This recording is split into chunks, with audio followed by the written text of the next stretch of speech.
Well, I'm Dennis Gould, mature letterpress printer, writer, become a printer.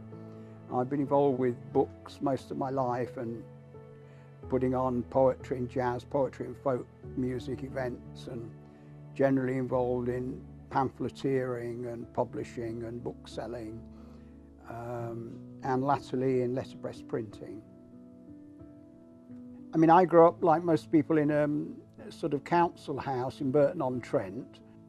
My dad was in the Royal Navy on minesweepers and was away in the Second World War. My mum took in washing and ironing to bring in some extra money.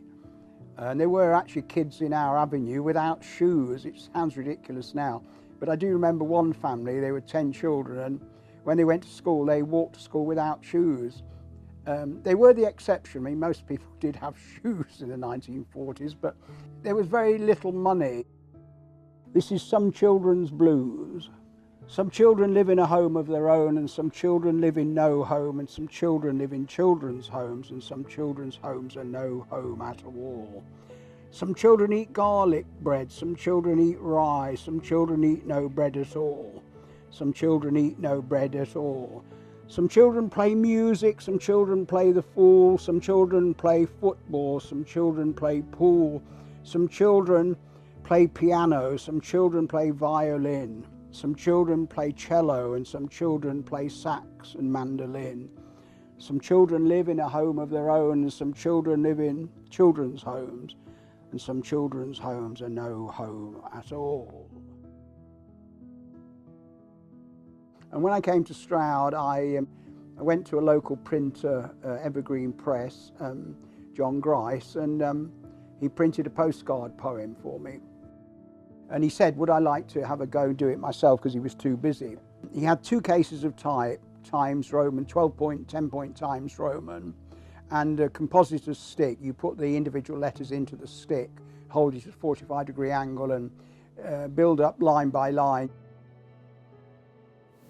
The type is in this rectangular chase, and the type is locked up with these little vices called coins. So they keep the type absolutely solid, and there's another one there just to tighten it that direction.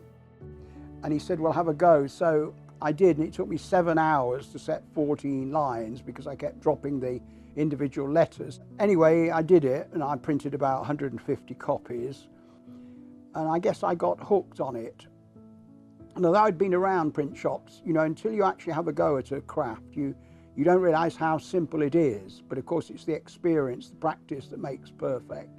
I mean, it's probably 200 or 300 years old, that design, and comes from a completely different typeface, but it's so beautiful. And although it's only a small part of the layout, it sets off the words, I think. 2 weeks later, I bought a press and some type, and in a sense, never looked back.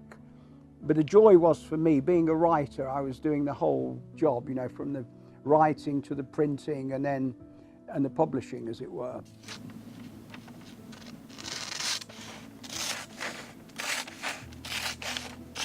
I like the words to bleed off the edge of the page, you know, which sets off the design, really.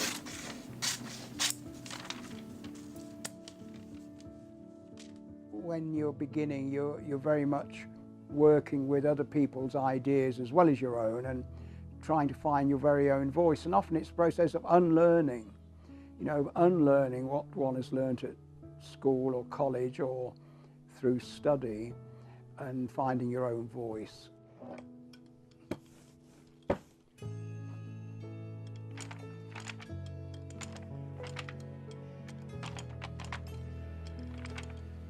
I think, I mean, for me, being a printer, having a print shop is just an aid to bringing out poems and words related to ideas, you know, to the content. So I'm not interested per se in fine printing, although I respect that. Whereas most letterpress printers often have difficulty, scrabble around what to print, whereas I have the opposite issues of having lots of content to print and just making the time to do it.